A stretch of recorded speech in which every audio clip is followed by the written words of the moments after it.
Olá, boa noite a todos. Começamos mais uma semana juntos. Hoje é segunda-feira, dia 17 de agosto. Veja agora os destaques de hoje, aqui no Segunda Edição.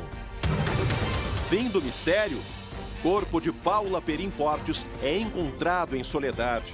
Principal hipótese é de queima de arquivo, mas a polícia ainda quer saber por quê. Recorde de vermelho.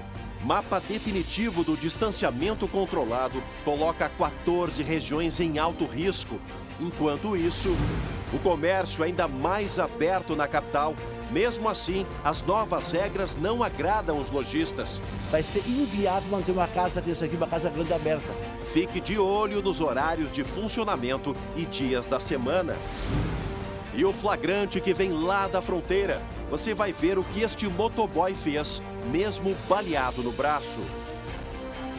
É flagrante, o SBT Rio Grande, segunda edição, começa agora. Eu te convido, vem com a gente.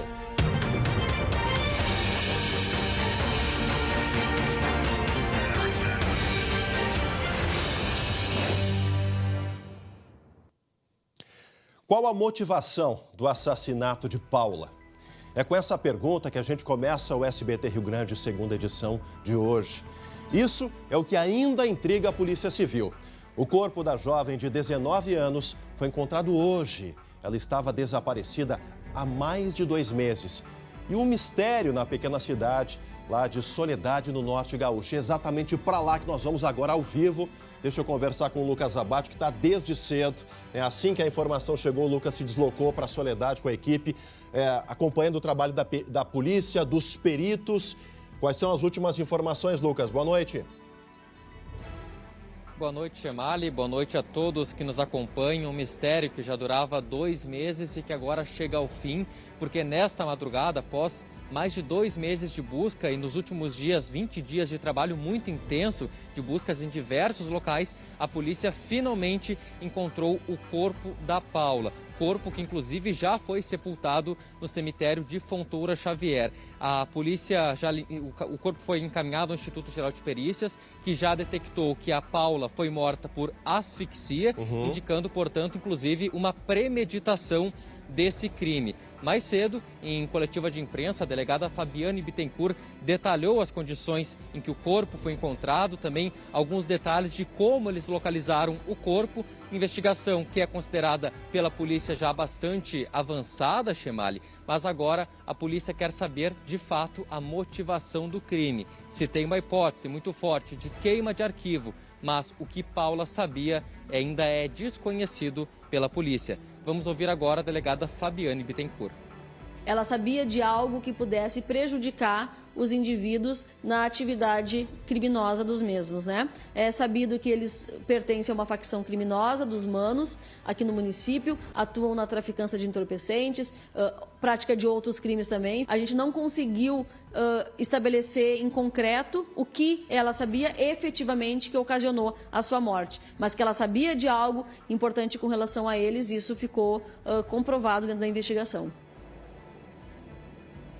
Bom, Chemali, são 4 suspeitos do crime, um deles que é considerado o principal, Micael William Rossi Ortiz, de 22 anos, foi quem atraiu a Paula até o galpão onde ela desapareceu e é o foragido, o único foragido desse caso. A polícia segue também nesse trabalho de encontrar o Micael. Os outros 3 que são suspeitos do crime já estão presos preventivamente. Agora, uma nova fase na investigação, porque a polícia suspeita que o corpo foi mudado de lugar nesses 2 meses, então vai investigar se outras pessoas participaram para fazer essa mudança de local. Mais cedo, Chemali, a gente conversou com a mãe da Paula, Marisete Perim, relatou que é o fim de uma angústia, apesar da dor de ver a filha morta, é o fim de uma angústia, uma espera. E nos relatou, Chemali, que nesses últimos 2 meses recebeu muito apoio de vários lugares do Brasil, um deles de um caso muito emblemático, que é o desaparecimento da modelo Elisa Samúdio, que foi assassinada pelo goleiro Bruno em 2010. Hoje da manhã, quando ela viu a reportagem que foi encontrado o corpo da Paula, ela me ligou chorando, sabe, triste, abalada. E ela disse, pelo menos você conseguiu o corpo da tua filha, tu vai dar um velório decente e que Deus te ajude, sabe, que eu sei que essa dor que tu tá sentindo eu já senti. mas pelo menos tu vai ter um velório para tua filha. Só que até hoje a minha não foi encontrada, então ela estava muito desesperada, muito abalada também. E esse velório, Chemali, já aconteceu nesta tarde, uma cerimônia muito rápida, logo com sepultamento às 6 horas da tarde. Chemali. Tá certo, Lucas Abate, obrigado, parabéns pelo trabalho desenvolvido aí à frente junto à Polícia Civil lá em Soledade.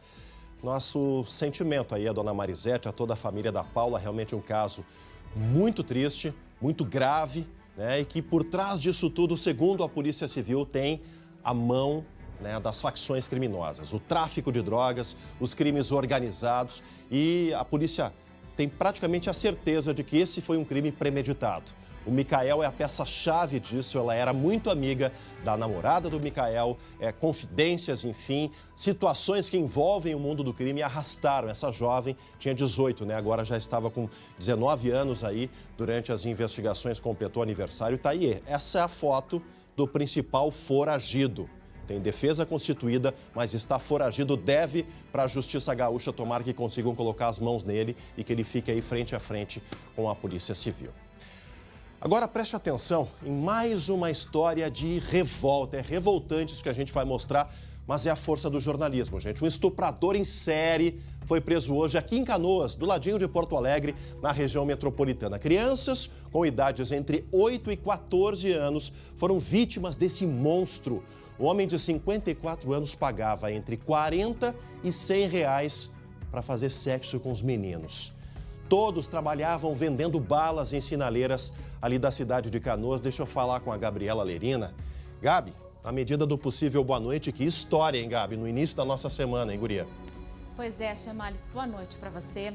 Quando a gente acha que já ouviu tudo quanto é história maluca, vem esse tipo de história horrorosa, nojenta. Esse homem está preso.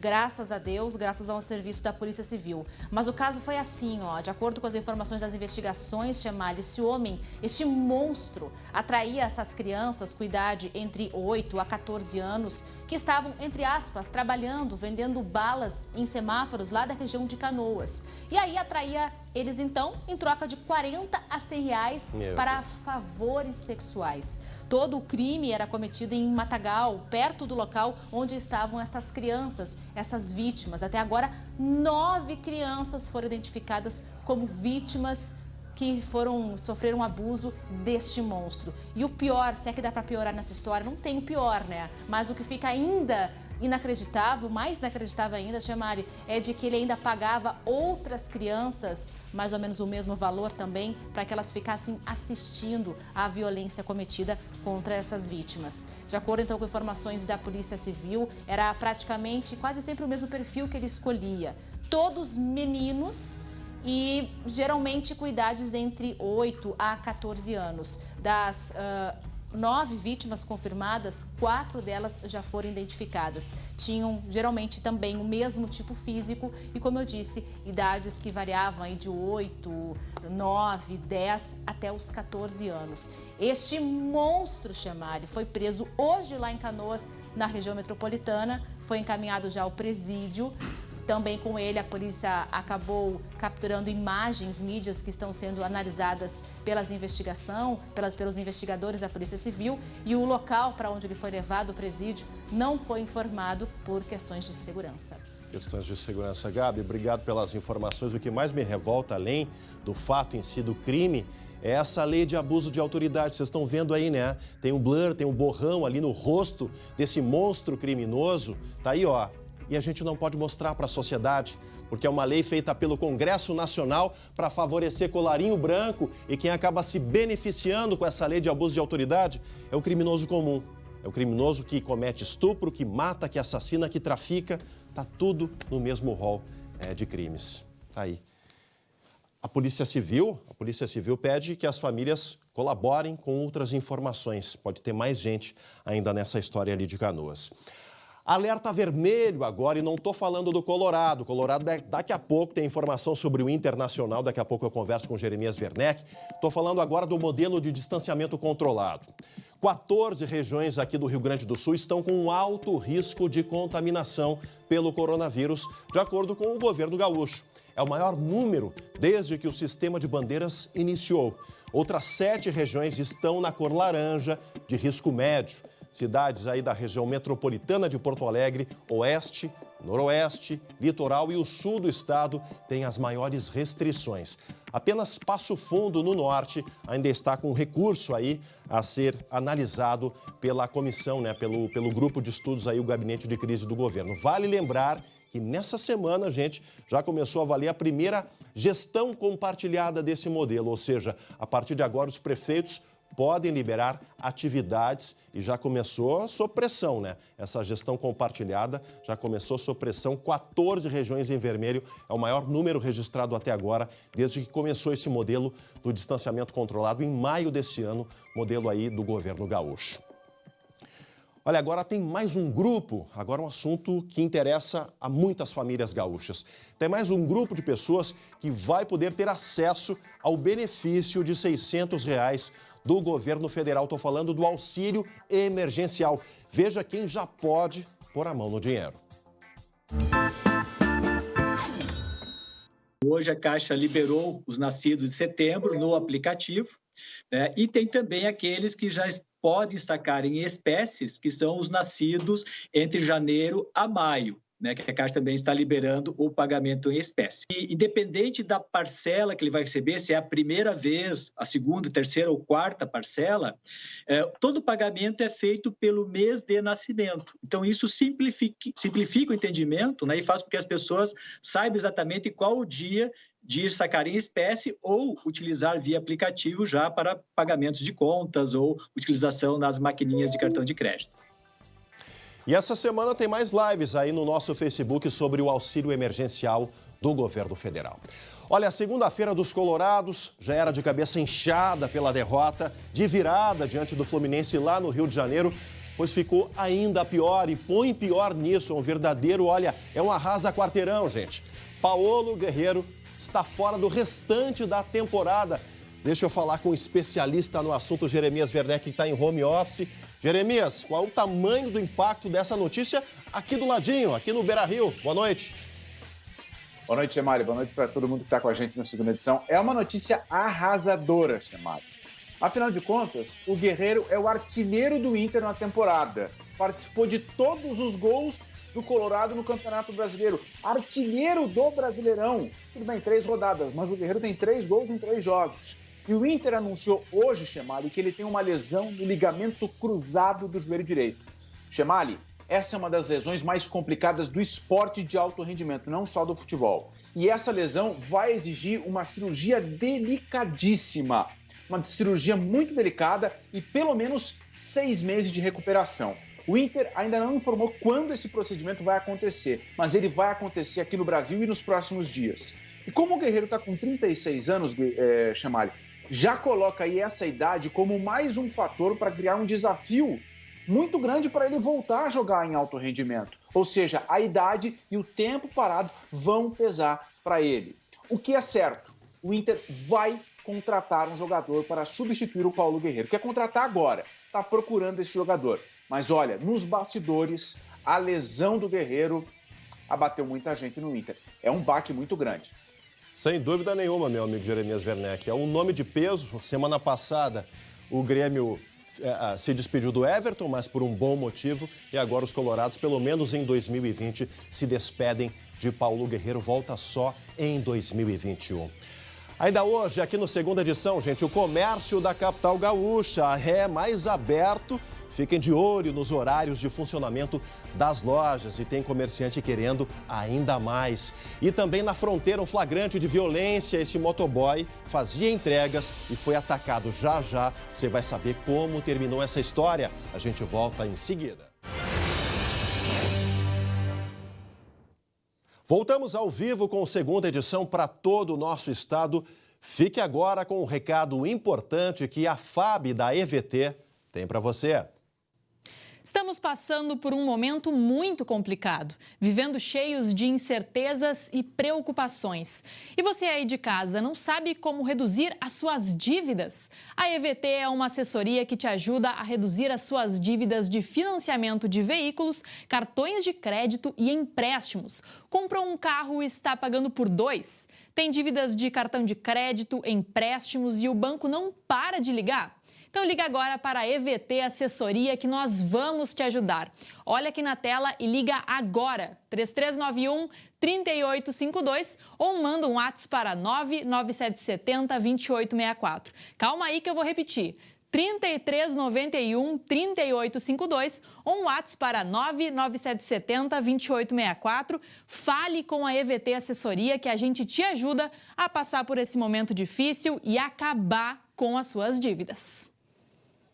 Olha, pessoal, enquanto a Prefeitura aqui de Porto Alegre dá a mão, os empresários do comércio e serviços aqui da capital pedem o braço todo.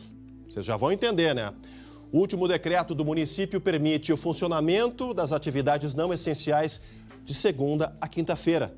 Mas lojistas e prestadores querem operar também nos fins de semana. Promoções para atrair a clientela. Essa loja feminina que fica em um shopping de Porto Alegre está torrando o estoque. Muita mercadoria de outono que não foi vendido ficou em estoque e veio um pouco de inverno. Então, por isso essa liquidação, assim, para recuperar um pouco o prejuízo mesmo. Os lojistas estão rigorosos com as normas de higiene. Nesta outra loja, só entra um cliente por vez. E de máscara. O uso do álcool é obrigatório. Justamente não incentivar o contato, do produto, porque vão ter outros clientes que de repente vão querer experimentar. Então a gente cuida da gente e cuida do próximo também. É o novo normal com a reabertura em Porto Alegre. O decreto mais recente da Prefeitura autorizou o funcionamento de comércios não essenciais de segunda a quinta, das 10 da manhã às 5 horas da tarde. Restaurantes podem abrir às 11 da manhã e também nas sextas-feiras. Apesar das lojas terem permissão para o funcionamento, comerciantes e prestadores de serviços querem avançar nas restrições e aguardam poderem abrir os seus negócios nos finais de semana, quando a movimentação aumenta. Mas a Prefeitura de Porto Alegre é contra. No sábado e domingo, há risco de aglomeração. Seu Martini é um dos empresários que torce para a regra mudar. No restaurante dele, eram servidas 400 refeições por dia antes da pandemia. Hoje, não passam de 100. O nosso forte aqui do centro também era aos sábados. Então já prejudicou muito do dia a dia e também um dia menos faz falta para nós, que é o sábado. E se o retorno continuar assim, de 70 a 80 por dia, vai ser inviável manter uma casa dessa aqui, uma casa grande aberta. Olha, e quem não quer parar de trabalhar também é um motoboy lá da fronteira da cidade de Uruguaiana. Ele reagiu a uma tentativa de assalto e continuou na luta, Gabi. Verdade, né? Não se entregou mesmo baleado. Foi tudo muito rápido, né? Estamos vendo nas imagens já, ele chegava para pegar a moto dele, quando de repente ele é atacado por um criminoso. Eles entram ali numa mini luta corporal, um acaba chutando o outro e não dá tempo. Simplesmente o criminoso dispara contra ele, então o motoboy é baleado na altura do braço. Mesmo ferido, ele consegue colocar o capacete, sobe na moto e termina de fazer as entregas dele para só depois então ser encaminhado ao hospital. Esse caso aconteceu lá em Uruguaiana e está chamando muita atenção em função disso. Ainda bem que ele passa bem, né, Chamar? Verdade, Gabi, verdade. Obrigado pelas informações, boa noite para ti, até amanhã. Tá aí, gente, destemido, corajoso, mas essa atitude de reagir a um assalto, a um ataque, não é a mais recomendada por especialistas, especialmente Polícia Civil e Brigada Militar. Não faça isso. Isso aí é um flagrante de coragem, mas não deve ser repetido. Olha, antes de encerrar aqui o segunda edição, a gente vai mostrar imagens de um meteoro. O registro foi feito por um observatório espacial aqui de Taquara, no Vale do Paranhana, ontem à noite. Está aí na imagem, ó. O fenômeno se caracteriza por não entrar totalmente na atmosfera do planeta Terra, passando apenas camadas superiores. Esse foi o primeiro meteoro desse tipo a ter imagens capturadas aqui no nosso estado esse ano. A duração foi de 4,13 segundos. Realmente impressionante, rápido. Mas estava ali o pessoal do Instituto lá de Meteorologia, Instituto Espacial também, sempre atentos ali em Taquara. Observaram ali a passagem, né, desse meteoro no céu aqui do Rio Grande do Sul. Tá aí, bela imagem para a gente começar a semana dos fenômenos naturais aqui no solo gaúcho. Bom, a todos, né, na sequência tem o SBT Brasil, né, amanhã, 11h40, o André Har e o Glauco Paza fazendo aquela dobradinha no primeira edição do SBT Rio Grande. A gente se vê às 7h20 da noite aqui no segunda edição com todas as informações, a participação de vocês pelas redes sociais. Enfim, nos ajude a construir esse programa e também os programas de jornalismo aqui do SBT. A todos uma ótima noite de segunda-feira. Amanhã a gente está de volta. Tchau, tchau.